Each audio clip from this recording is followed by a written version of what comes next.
Welcome to Now We're Getting Somewhere. I'm Katie, and I'm a certified life coach, but I've also been a management consultant at McKinsey and a product manager at a tech startup. In other words, I know what it feels like to have a life that looks pretty good on paper, but doesn't feel as good as I want it to. I help my professional clients develop lives that are more meaningful, happy, and also more successful. And I want to share the same practical insights with you. Let's go.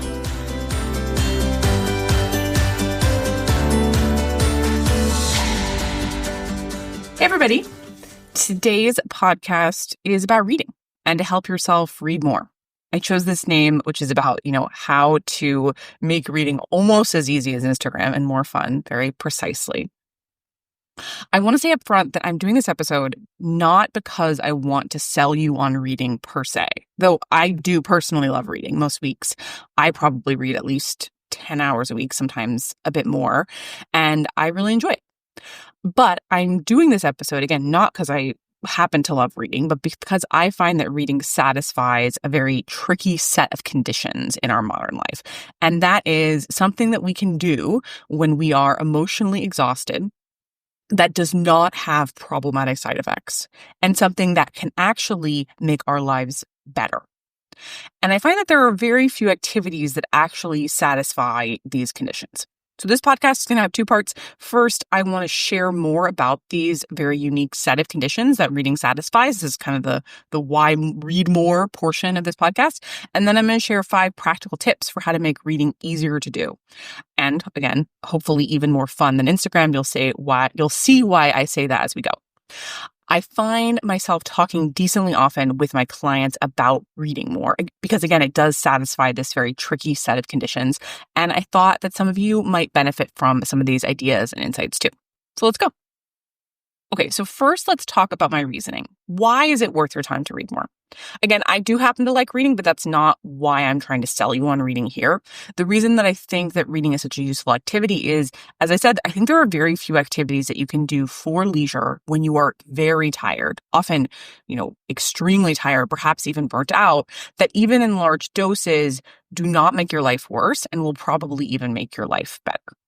Because again, let's be honest, all of us in 2025 can very easily default to screens when we are tired, when we have a bit or even sometimes a lot of free time when we want to relax. And we all basically know that there are downsides to over engagement with screens for our leisure time. The Reddit, the Instagram, the YouTube. And those downsides can range from very mild to quite serious. And those downsides, of course, just get worse the more that we do them. Because I'm never making an argument that you should never engage with screens for leisure, because I think in 2025, that's not super realistic. But we've probably all noticed how they seem to make our attention spans worse. They make it harder to be productive and focused in the rest of our lives when we spend too much time on screens in our leisure time. So that's one way they can make our lives worse. Another way is many of us, me included, have noticed that at least sometimes they make us anxious. Maybe it's just overexposure to sensationalist news or frankly just, accurate news in this current news environment. And we kind of spin out about it. I've been seeing a lot of clients of mine experiencing that more recently. Maybe we're on social media and we're comparing ourselves to others that we see there, and then we're feeling that we're worse. So that can really mess with our mood. And then there's this third component, which is the energy component.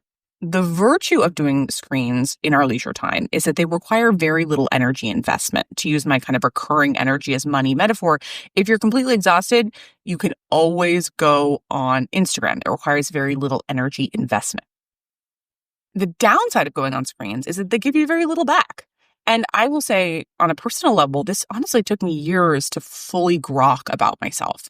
But eventually I realized that I could spend an hour or 3 hours online and I didn't feel refreshed in the same way as I would have if I'd done a non-screen activity. So in other words, yes, the energy investment required to go on a screen is super low, but so too is the ROE. That's the return on energy, which is another acronym that I think I came up with. I've never heard anyone else say it. Screens, at least in my observation of myself and many of my clients, they don't give us a lot back.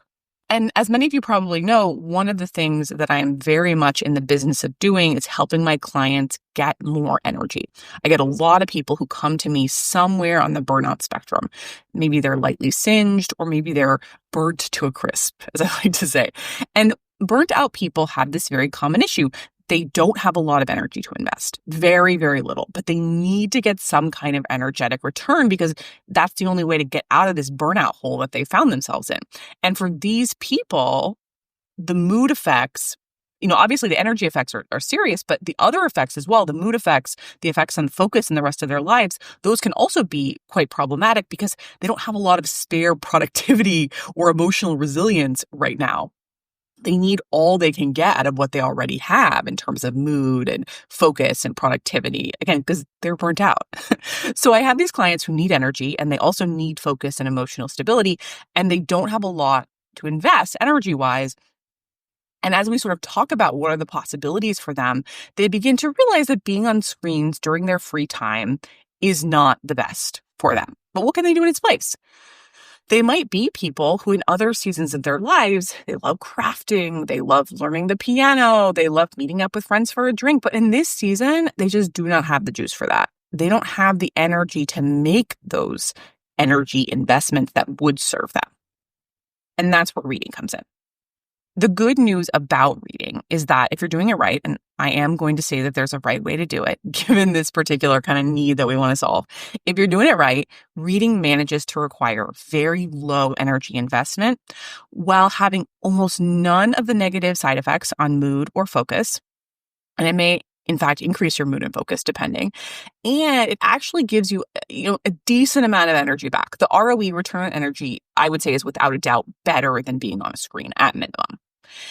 And as I said a few minutes ago, that's a very unique niche to fill. Not many activities require so little investment of energy. You can read sprawled out on the couch, exhausted after working and wrangling your kids or whatever else you got going on, and it will give you quite a bit back.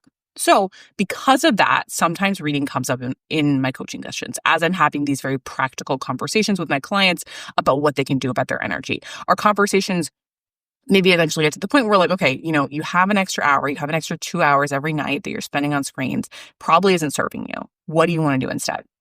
And often, not always, they do other things too, but decently often they say they'd like to read more. So then we have a very tactical conversation about how to go about doing that. So with that in mind, I thought it would make sense to spend the rest of our time in this podcast giving you some ideas that I often give to my clients about reading. But before we jump into all of those, I want to make one quick note to say that, just remind you, I'm not a purist here. I think that the interwebs has a lot of wonderful things on it, and I want to see it. I'm going to go on my screens always to watch SNL videos and West Coast Swing videos, just to give my current proclivities. But I think we all know that less is probably better, all things considered. So I think the real purpose here is to figure out how to do that, how to get to that less level where you're getting a lot of the pleasure, but very little of the downsides. Okay, so with that in mind, I have 5 ideas for you as you're trying to read more. My first idea is no need to be a snob. No need to be a snob. So when I first talk about reading with a client, I think they're sometimes surprised by how broadly I define reading.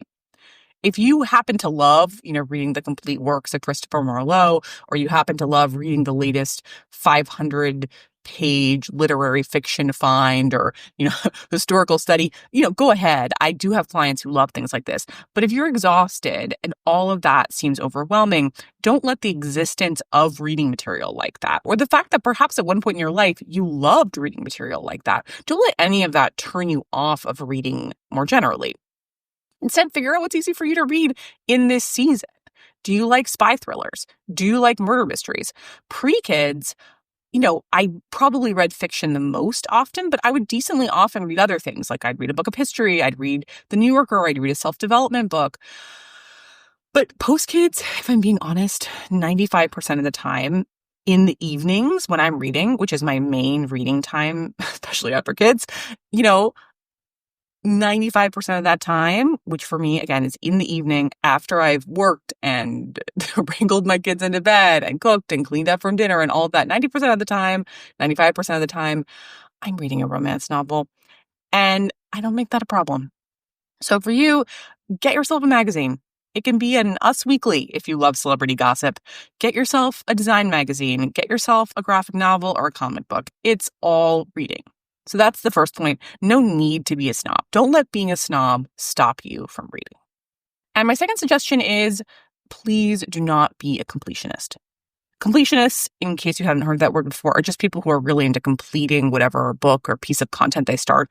I actually think that's neutral from a values perspective. I have no objections, morally or anything, if you like to make sure you finish everything you start. But I think it can be really problematic if you're trying to let reading, again, fill this really important niche where it's something that you do that's fun, that's easy, that doesn't require a lot of energy investment, but does have a decent number of positive consequences. What I have witnessed is that completionists will decently often drop off in their reading simply because they don't actually want to finish the book that they're reading, but they're kind of making themselves. So please don't do that. If you happen to have oodles and oodles of energy and a stable mood and incredible focus, and you don't need your reading to be this incredibly useful tool, then fine, keep your completionism, no problem. But if you have any of those problems, you got to stop. You gotta just let reading be fun. You gotta let yourself stop midway through that novel or magazine or whatever it is you're reading if it's not doing it for you. You need reading too much to spoil it with completionism. So that's number 2. Please do not be a completionist. My third suggestion is to have a range of reading options on hand at all times. Like, have a novel, but then have a backup novel in case you find midway through that you're just kind of meh about that first one. Have a magazine or 2.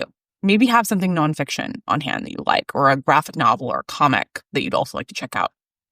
Obviously, if you're somebody, as I am, who likes to read physical books or magazines, I'm not expecting you to cart around 5 options if you're like going to a doctor's office and you're planning to read in the waiting room. But if you're at home, I would strongly recommend having plenty of options at all times. My metaphor for this is, just like if you're trying to be healthier, it's smart to have a couple of different healthy snack options on hand because, if you're trying to avoid going for like treats and you want to go for a healthy snack instead, if you have options, you're more likely to pick one among those. If you have a bunch of reading options around, you're more likely to end up reading than jumping on your screen. It's just about stacking the deck in your favor. It may sound obvious to you, but I think to me, there was a period where I would just have one thing at a time and I had to consciously make sure that there were always different options and different kinds of options, like not just a novel, but a magazine, but different kinds of things. So I just want to remind you of that too. So that's number 3, have options on hand. My 4th suggestion is consider paying for your options. I'm going to say that again. Consider paying for your reading options. So this tip, again, comes really from my own personal journey with reading. I came back to reading in a really significant way in kind of my later 20s. I had been a big childhood reader, but about, around kind of high school, my reading for pleasure really fell off, as I know it does for many folks. I was reading so much in high school and college anyway that I wasn't reading as much in my free time. And then in my early to mid 20s, honestly, if I wasn't working or with friends, I probably was on screens a lot in my free time. I had a laptop, I had Wi-Fi, I was home. Not that I never read a book. I did read books, but I wasn't reading, as much as I read now, sort of typically at least 10 hours a week, often quite a bit more. So a lot of my reading when I started again, kind of in my later 20s, was from the library. I love public libraries. I just think that they're absolutely incredible. I'm obsessed with them. But then COVID hit, I had babies, and it was just too hard. I was having trouble getting my books returned on time. I would put books on hold and couldn't get there to pick them up, all these issues. And, I was going to say obviously, but it might not be obvious. But if you're a library person, you know that libraries today often have amazing e-reader programs. But if I'm being honest, I hate e-readers. I have no desire to read on an e-reader. God bless you if you do. It's just not for me. So if I made myself read an e-reader, again, I just wouldn't read. But then, I just didn't have enough reading material around. And I had newborns at the time. And I knew that reading was this really important way that I decompress. I just didn't have enough options around. So at that time, I just gave myself permission to pay for my reading. I started buying new books. I started subscribing to a couple of different magazines, so I would always have magazines around. And honestly, it totally worked for me.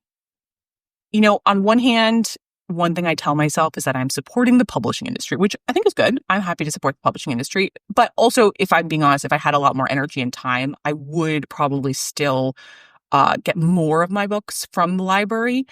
But in this season, I don't. And again, I don't make that a problem.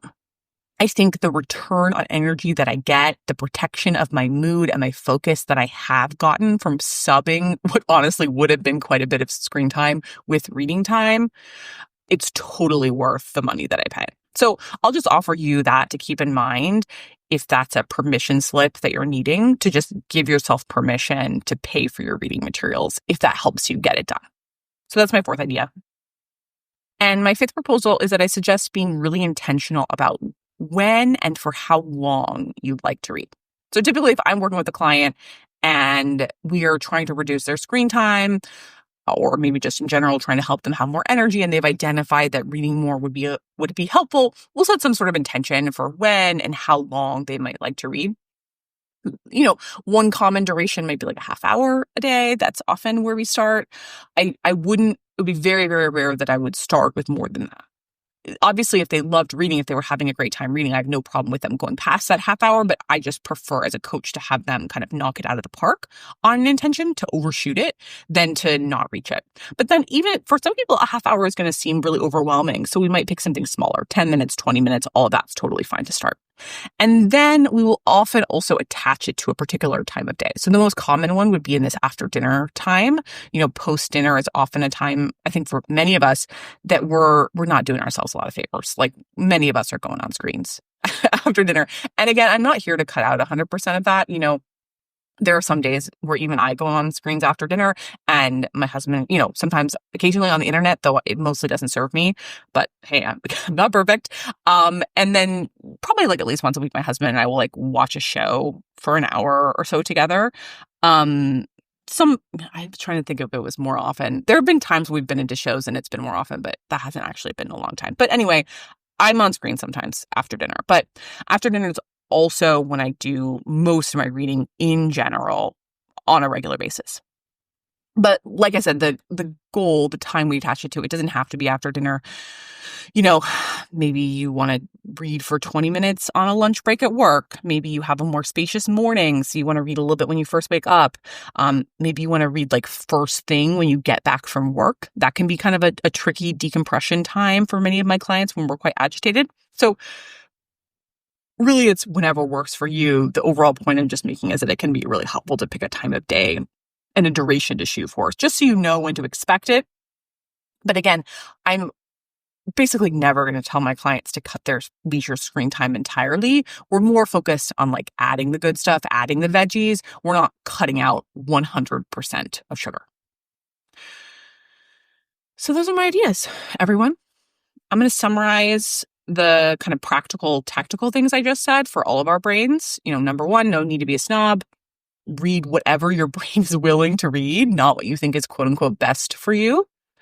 2, please don't be a completionist unless you already have plenty of energy, a stable mood, and excellent focus.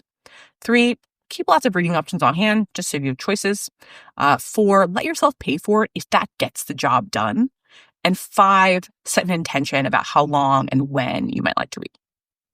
But mostly what I hope you'll take away from this episode is my argument about reading. It's not that reading itself is magical or something like that, though of course I like reading. It's more that it occupies this very unique niche. There aren't many activities that require so little energy input that we can do when we're so exhausted, that give us so much back and have so few downsides.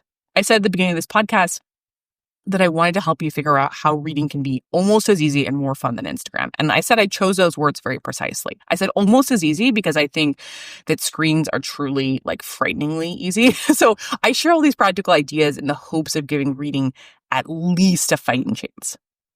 And I also said more fun than Instagram because honestly, I think it is really fun to do something that is fun, but also improves your inner energy, stabilizes your mood, and helps your focus. So I think on balance, I think that makes reading more fun. A slightly different fun, but I think a fun that nourishes you is net more fun. I'm going to stand by that. So if you're looking for an activity for those moments when you don't have a lot of activity, when you don't have a lot of energy to give and reading more interests you, I hope that these ideas are supportive. Until next time, I'm rooting for you, everyone. Take care. If you really want to change in a meaningful, lasting way, that's when you need a life coach. Every client I've worked with has had incredibly personalized reasons why they're in the tired or anxious or stuck or uninspired state they're in.